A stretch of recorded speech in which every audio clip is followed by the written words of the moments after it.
Private hospital ਦਾ bill insurance cover ਕਰੂਗੀ ਕਿ ਨਹੀਂ। मुख्यमंत्री सहज योजना कार्ड हैगा, फिर कोई टेंशन नहीं, थोड़ा सारा ट्रीटमेंट कैशलेस है। बिना पैसिਆਂ ਦੇ? जी हाँ। ਹਰੇਕ ਨਾਗਰਿਕ ਜਿਹੜਾ ਹੈ ਉਹ ਮੁੱਖ ਮੰਤਰੀ ਸਿਹਤ ਕਾਰਡ ਜਦੋਂ ਬਣ ਗਿਆ ਤਾਂ ਉਹ 10 ਲੱਖ ਰੁਪਏ ਦਾ ਮੁਫਤ ਤੇ ਕੈਸ਼ਲੈਸ ਜਿਹੜਾ ਇਲਾਜ ਕਰਾਉਣ ਦੇ काबिल भी होगा, एलिजिबल भी होगा। पंजाब सरकार लेकर आई है दुनिया की पहली सेहत योजना। अब पैसे के कारण पंजाब का कोई भी नागरिक बढ़िया इलाज से वंचित नहीं रहेगा। सेहत का हक सबके लिए।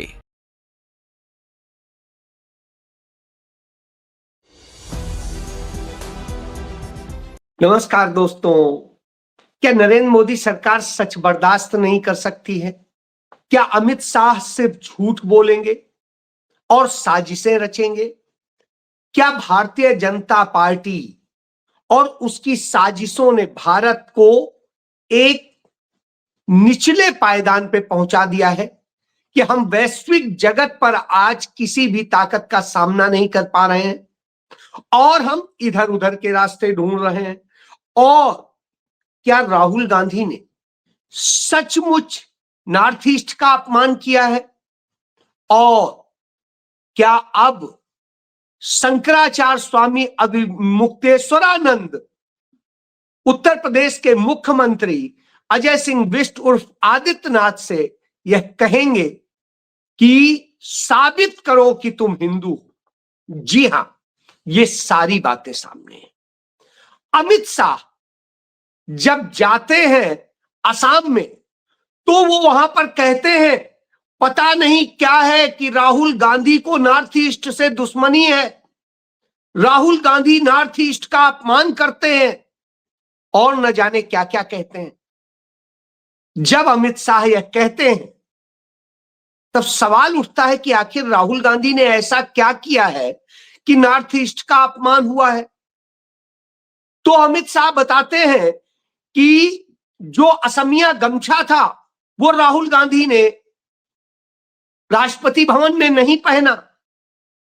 पहली बात, राष्ट्रपति भवन में कभी भी थीम नहीं होता है, लेकिन असम का चुनाव देखते हुए चुनावी उसमें राष्ट्रपति भवन को भी रंग दिया गया और यह ड्रामा किया गया। राहुल गांधी ने भी असमिया गमछा पहना, लेकिन आमतौर पे होता है उन्हें कभी भी कोई भी गमछा या कोई भी चीज जो इस तरह की पहनाई जाती है वो थोड़ी देर उसके सम्मान में पहनते हैं और उसके बाद उतार कर अपने या तो हाथ में लिए रहते हैं या अपने साथी को दे देते हैं। और यही राष्ट्रपति भवन में भी हुआ था। लेकिन भारतीय जनता पार्टी के तमाम सारे नेता थे जो ये नहीं पहने थे। उनमें देश के रक्षा मंत्री राजनाथ सिंह भी थे, उनमें देश की वित्त मंत्री निर्मला सीतारमण भी थी और इसी तरह कई और लोग थे। बहरहाल यह विषय सिर्फ यही है कि आखिर राहुल गांधी ने गमछा पहना या नहीं पहना, इससे नॉर्थ ईस्ट का अपमान होता है या नॉर्थ ईस्ट की लड़कियों को निर्वस्त्र करके जब घुमाया जाता है, उनकी परेड निकाली जाती है, तब होता है। जब नॉर्थ ईस्ट के लड़कों को देश के दूसरे हिस्सों में यह कह के मारा जाता है कि अधमरा किया जाता है, मार डाला जाता है कि तुम तो चीनी हो, और इसी तरीके से तमाम लांछन लगा के उन्हें अपमानित किया जाता है, तब अपमान होता है या इससे होता है? जब नॉर्थ ईस्ट के बच्चे देश भर में जाकर के मजदूरी करते हैं, उनका शोषण होता है और उनकी लड़कियों के साथ में तमाम तरह के दूसरे अपराध होते हैं। यही नहीं, उनको न जाने कितने नस्लीय शब्दों का इस्तेमाल करके बात की जाती है, तब अपमान होता है कि इससे होता है।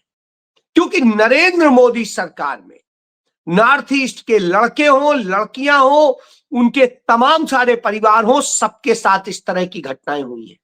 और ये घटनाएं कोई एक दो नहीं है। सेना में काम करने वाले सेना के एक जो है बहुत जाबाज सिपाही की पत्नी को नग्न जो है परेड कराई गई थी। इसी तरीके से एक और लड़की को कराई गई थी और उनमें से एक मर गई। इसी तरह जो बीएसएफ के जवान का बेटा था जिसको देहरादून में पीट के मार डाला गया, तो नॉर्थ ईस्ट का अपमान कौन कर रहा है?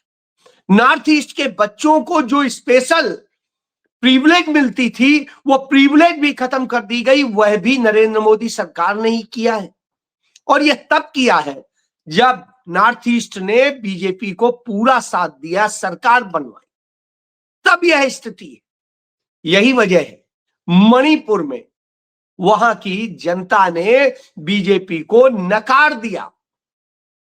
सांप्रदायिक तनाव किए हैं, जातियों में लड़ाया है, धर्मों में लड़ाया है, आदिवासी और गैर आदिवासी में लड़ाया है, तो अपमान कौन कर रहा था? चलिए दूसरी बात कर लेता हूं। भारत के पूर्व उपराष्ट्रपति हामिद अंसारी ने इतिहास पर चर्चा करते हुए एक बात कही कि मोहम्मद गजनवी हो या इब्राहिम लोदी, ये दोनों भारतीय लुटेरे ही थे, कहीं बाहर से नहीं आए थे। तो भारतीय जनता पार्टी के अनपढ़ लोग उन पर हमलावर हो जाते हैं, क्योंकि पढ़ा तो है नहीं। वैसे जब बात होगी तो अखंड भारत चिल्लाएंगे, लेकिन जब सही बात कह दी जाएगी तो यह कहेंगे क्यों? क्योंकि मोहम्मद गजनवी जो 10वीं-11वीं शताब्दी में भारत में आया था, वो मोहम्मद गजनवी अफगानिस्तान में शासक था, अफगानिस्तान से आया था, वहां का लुटेरा था, और अफगानिस्तान तब भारत में माना जाता था। आप यदि महाभारत पढ़ेंगे तो कंधार नरेश कहा जाता है शकुनी को, और वो कंधार नरेश क्यों कहा जाता था? क्योंकि कंधार जो अफगानिस्तान है वो भारत होता था, और उसके बाद भी चाहे अकबर का शासनकाल रहा हो या उसके बाद में औरंगजेब का शासनकाल, तमाम वक्त पे अफगानिस्तान भारत का हिस्सा रहा है। तो ऐसी स्थिति में यदि उन्होंने यह बताया तो यह तथ्यात्मक रूप से सही था। इसी तरह इब्राहिम लोदी, जिसके पिता सुल्तान लोदी थे, वह भी अफगानिस्तान से ही आए। तो यानी वो अफगानिस्तान के लुटेरे थे, यहां आए, यहां उन्होंने किया और यहां कब्जा कर लिया, यहां शासन किया। यहां शासन करने की वजह जो थी उस पर चर्चा नहीं करेंगे। जो यहां के राजा थे वो राजे रजवाड़े लालची और अय्याश थे, जिस कारण से उन्होंने इन लोगों का मुकाबला नहीं कर पाए, और एक दूसरे में कि हमारा बेनिफिट हो जाए, ये मरे तो मरे, यह जो लालच था, उस कारण से ये जो है आए आक्रांता और इन्होंने काबिज हुए।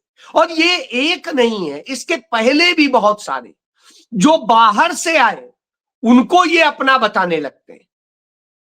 अंग्रेज पूरी तरह से बाहर से आए थे, और जो अंग्रेज बाहर से आए थे उन अंग्रेजों के सेवक बन के आरएसएस के लोग, बीजेपी के लोग जो है, आज जो बीजेपी है, कभी जनसंघ होती थी, कभी वो हिंदू महासभा ही होती थी, और इस तरह से ये जो लोग हैं, यही लोग उनके सेवक थे, उनके मुखबिर थे। जो भारतीय जनता पार्टी आरएसएस के बहुत महान माने जाते हैं, वो सावरकर हो, वो अंग्रेजी दया पर जीते थे। डॉक्टर हेडगेवार से लेके गोवालकर से लेके किसी की भी बात करेंगे तो अंग्रेजों की दया पर जीते थे। उन्होंने कभी भी अंग्रेजों से लड़ाई नहीं लड़ी। और इसके बाद भी यदि आप देखें, इन्होंने तो हमारे परम पूज्य महात्मा गांधी की हत्या में साथ दिया था, और 11 सितंबर को जो गोवालकर को चिट्ठी लिखी थी, 11 सितंबर 1948 को सरदार वल्लभ भाई पटेल ने, उस चिट्ठी में उन्होंने जिक्र किया था कि आपकी विचारधारा ने ही वह काम किया है कि महात्मा गांधी जो हमारे सबसे बड़े युग पुरुष थे, उनकी हत्या कराई है। क्योंकि आप नफरत बोते हो, आप लड़ाते हो, आप इस तरह का अपराध करते हो। यह बात सरदार वल्लभ भाई पटेल ने, इनके आरएसएस के प्रमुख थे एमएस गोवालकर, उनको लिखी थी। तो अब आप समझ सकते हैं कि यह सत्य है, लेकिन सत्य सुन के इनको कीड़े लगते हैं तो आज भी वही काम कर रहे हैं, लड़ाओ, झूठ बोलो और नफरत फैला। और ये नफरत का असर हमने देखा कि किस तरह से नॉर्थ ईस्ट के लड़के को मार डाला गया था देहरादून में, अब कश्मीर के उस लड़के को भी मरणासन्न कर दिया गया। तो यह इस बात का सबूत है और यही हर जगह हो रहा है। असम में जहां अमित शाह बोल रहे थे वहां पर भी नफरती हमले हो रहे हैं और इसलिए इन पर बात करने की जरूरत है।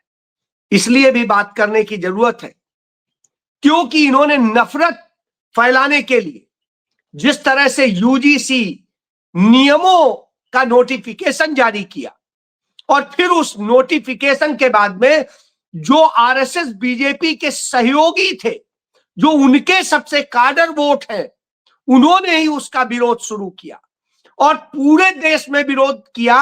लेकिन कहीं पर भी भाजपा की पुलिस ने, भाजपा के किसी भी नेता ने, किसी ने भी उन्हें न देशद्रोही कहा, न उन पे कोई एक्शन लिया, न कोई एफआईआर दर्ज की, न कोई भी ऐसी चीज।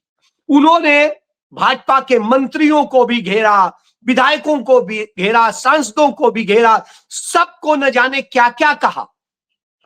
और भाजपा के प्रधानमंत्री नरेंद्र मोदी के लिए यहां तक नारे लग गए कि मोदी तेरी कब्र खुदेगी।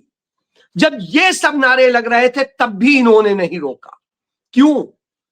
दूसरा कोई यानी नारा छोड़िए, सिर्फ प्रदर्शन कर देता है तो एफआईआर दर्ज हो जाती है, गिरफ्तार कर लिया जाता है। मनरेगा का कोई विरोध करता है तो गिरफ्तार कर लिया जाता है। नॉर्थ ईस्ट में अन्याय होता है और कांग्रेस विरोध करती है तो गिरफ्तार कर लिया जाता है। जब यूथ कांग्रेस के लोग बेरोजगारी को लेके प्रदर्शन करते हैं, शांतिपूर्ण प्रदर्शन करते हैं तो गिरफ्तार कर लिए जाते हैं। और इसी तरीके से शिक्षा की बर्बादी हो, अर्थव्यवस्था की बर्बादी हो, महिलाओं पर होते अत्याचार हो, इन सारे मुद्दों को लेकर के जब भी कोई प्रोटेस्ट करता है तो उसे गिरफ्तार कर लिया जाता है, मुकदमे दर्ज कर दिए जाते हैं, मुलजिम बना दिया जाता है। लेकिन इनमें से किसी पर ऐसा नहीं। और फिर उसके बाद में सुप्रीम कोर्ट से स्टे हो जाता है बगैर दूसरे पक्ष का कोई भी वर्जन आए। सरकार का वकील वहां खड़ा रहता है, एक शब्द नहीं बोलता है। सॉलिसिटर जनरल वहां तुषार मेहता मौजूद थे लेकिन एक शब्द नहीं बोलते हैं। तभी शायद उत्तर प्रदेश में भाजपा सरकार में मंत्री रहे स्वामी प्रसाद मौर्य कहते हैं, जो पिछड़ी जात से आते हैं, कि भाजपा की नीति सांप भी मर जाए और लाठी भी न टूटे, तो यही है। और इसी के लिए इन्होंने यह पूरा ड्रामा किया। ओबीसी और सर्व समाज को उन्होंने इसी तरीके से, जिस तरह सामान्य और सबसे लड़ाने का भी काम कर दिया, नफरत फैलाने का भी काम कर दिया और दोनों में गेम कर दिया। यही बात कांग्रेस के नेता जो पूर्व आयकर आयुक्त रहे थे वो उदित राज भी बता चुके थे कि भाजपा का यह गेम प्लान है कि इस तरह से सवर्णों को भी खुश कर लेंगे और इस तरह से ओबीसी को भी खुश कर लेंगे। जी हां, ये ड्रामा है, क्योंकि जातिगत जनगणना कराने के नाम पे जो घोषणा की थी उसका जब नोटिफिकेशन जारी होता है तो उसमें जाति का कॉलम ही नहीं होता है। जब कॉलम ही नहीं होगा तो जनगणना कैसे होगी? खेल को आप समझिए। ये पूरी तरीके से फ्रॉड पार्टी के लोग हैं तो वही काम करते हैं। इसके बाद में जो देखने को मिलता है वह बहुत अहम है कि आदित्यनाथ का प्रशासन आदित्यनाथ के इशारे पर, क्योंकि अजय सिंह बिष्ट उर्फ आदित्यनाथ ने जब पिछली बार कुंभ मेले का आयोजन किया, बड़े बड़े प्रचार किए और उसके बाद में जैसा वहां अव्यवस्था हुई, वीआईपीज के चक्कर में जो हाल हुए और उसके कारण सैकड़ों लोग जो है मर गए, श्रद्धालु मर गए, वहां हजारों लोग घायल हुए और न जाने कितनी अव्यवस्था हुई। इन सब पर जब शंकराचार्य और मुक्तेश्वरानंद ने स्पष्ट बोला और इस पर अपना रोष व्यक्त किया तो वो उनके दुश्मन हो गए। यही वजह थी इस बार जब शंकराचार्य वहां गए कुंभ पर तो उन्हें स्नान तक नहीं करने दिया गया गंगा का, उनकी परंपराओं को नहीं पालन करने दिया गया और हर तरह से परेशान किया गया। उन्हें नोटिस दी गई कि आप शंकराचार्य हो कि नहीं हो, इसका सबूत दो। तो अब वो बगैर गंगा स्नान ही वापस वाराणसी लौट गए और अब उन्होंने कह दिया है कि अजय सिंह बिष्ट और आदित्यनाथ, तुम सबूत दो कि तुम योगी हो या तुम हिंदू हो। यदि हो, भगवा पहनते हो, तो 40 दिन में हिंदू होने का प्रमाण दो। गाय माता को गो माता घोषित करो, वरना मानेंगे कि सिर्फ तुम दिखावा करते हो, फ्रॉड करते हो, गेरुआ वस्त्र पहन के सिर्फ पाखंड करते हो। क्योंकि जिस तुम पीठ के महंत होने का वो करते हो, दम भरते हो, वो पीठ गो रक्षा पीठ के नाम से जानी जाती है, यानी गौ की रक्षा उसका दायित्व है। तो बताओ, तुम ये घोषित करो, अपनी सरकार है तुम्हारी, पूर्ण बहुमत की सरकार है, घोषित करो। अब आदित्यनाथ की तरफ से कोई जवाब नहीं आ रहा। उनके अफसर संपर्क कर रहे हैं कि स्वामी जी के पास आके हम माफी मांग ले, हमें बस वो कर दो, छोड़ो, इस मुद्दे को खत्म करो। तो अब आदित्यनाथ इस तरह के ड्रामे कर रहा है। ये सारे मिले जुले ड्रामे इसलिए क्योंकि मुद्दों से भड़काया जाए और मुद्दों से आप भटक जाए। मनरेगा आपका छीन लिया गया, जो ग्रामीण लोगों को रोजगार देने का एक संजीवनी का काम करता था। रोजगार सरकार दे नहीं पा रही। सरकार ने अपने आर्थिक सर्वेक्षण में मान लिया कि इस देश के 90 करोड़ से अधिक लोग बेरोजगार। जब 90 करोड़ से अधिक लोग बेरोजगार हो, तो अब आप समझ लीजिए, जिस देश में इतनी बड़ी आबादी सरकार बता रही है, तो यानी उससे तो ज्यादा होंगे ही होंगे, क्योंकि यह सरकार झूठ बोलने के मामले में माहिर मानी जाती है। बहुत सारे लोग जब पलटी मार रहे हो, तो एक पलटी मारता हुआ शशि थरूर भी मिल जाता है, जो कांग्रेस का तिरुवनंतपुरम केरल से सांसद है। वो बड़े दिनों से मोदी और उनके साथ में गलबहियां डाल रहा था कि शायद कोई मलाई मिल जाए, मलाई मिल जाए, मलाई मिल जाए, लेकिन अंततः कुछ हासिल नहीं हुआ। जब कुछ हासिल नहीं हुआ, तो राहुल गांधी और मल्लिकार्जुन खड़गे के शरण में फिर पहुंच गया और वहां जाके कहा कि नहीं, हम तो साथ हैं, हम साथ पूरी तरीके से लड़ेंगे और सारे सिद्धांत और उन गांधीवादी विचारों के साथ हैं। और गांधी का और नेहरू का जिक्र करते हुए खुद को बहुत बड़ा वो बताता है। तब उससे जब पत्रकार पूछते हैं कि ये क्या है, तो वो कहता है कि राहुल गांधी एक महान नेता है। राहुल गांधी के मामले में हमें कभी भी हमने नहीं कहा उनके खिलाफ एक शब्द, एक टिप्पणी नहीं की, उनसे कभी हमारी असहमति नहीं रही। और कहा राहुल गांधी एक ईमानदार और बहुत बहादुर नेता है, इसलिए, और वो सच्ची आवाज बनते हैं, वो सांप्रदायिकता के खिलाफ लड़ते हैं, वो जातिवाद का जो जहर है उसके खिलाफ लड़ते हैं, वो बांटो और काटो की राजनीति के खिलाफ लड़ते हैं, वो देश के युवाओं के लिए लड़ते हैं, लड़कियों के लिए लड़ते हैं, और देश के जो वास्तविक मुद्दे हैं, आइडिया ऑफ इंडिया है, उसके लिए लड़ते हैं। इसलिए मैं सदैव राहुल गांधी के साथ हूं और कभी भी मैं उनसे इतर तो था ही नहीं, मैं तो सदैव उनके विचारों के साथ खड़ा हूं। तो जब वो यह कहता है, तो लगता है कि हवा बदल रही, क्योंकि वो जानता है केरल का जो स्ट्रक्चर है उसमें भारतीय जनता पार्टी के लिए कोई जगह नहीं। मैं अभी हाल के दिनों में केरल गया और वहां पर मैंने सारा देखा कि क्या स्थितियां हैं। तिरुवनंतपुरम की नगर निगम इसलिए बीजेपी जीत गई क्योंकि उसे वहां की वामपंथी सरकार, जो पिनराई विजयन की सरकार है, उसने जिता दिया, नहीं तो कांग्रेस जीतती। तो उसने यह साजिश रची कि यदि हम नहीं जीत रहे हैं तो बीजेपी जीत जाए, कांग्रेस ना जीते, क्योंकि 34 साल से उस नगर निगम पे उन्हीं पिनराई विजयन की पार्टी का ही कब्जा था, यानी वामपंथियों का ही कब्जा था। तो अब आप समझ लीजिए, इस तरह से वामपंथी भी खेल खेलते हैं। वो आप समझ लीजिए कि सत्ता के लिए वो अडानी के चरणों में पड़ा हुआ है और अडानी को उसने बहुत सारे प्रोजेक्ट केरल के दे दिए। जी, यह सत्य। तो इसलिए तमाम लोग पलटी मारने वाले आपको दिखाई देंगे। वहीं भाजपा से डट कर खड़े हैं तमिलनाडु के मुख्यमंत्री स्टालिन, और वो रोज उन्हें ताकीद कर रहे हैं और बता रहे हैं कि कैसे, क्योंकि जितना स्ट्रांगली वह लड़ रहे हैं पूरे देश में और कोई दूसरा नहीं लड़ रहा है। राहुल गांधी वैचारिक तौर पे इस देश पे जिस तरह लड़ रहे हैं कोई और हिम्मत भी नहीं कर सकता है। और इसके बाद में जो गद्दार निकलते हैं वो राहुल गांधी पर हमला करते हैं, जो सच्चा नेता है। जी यह सच। जय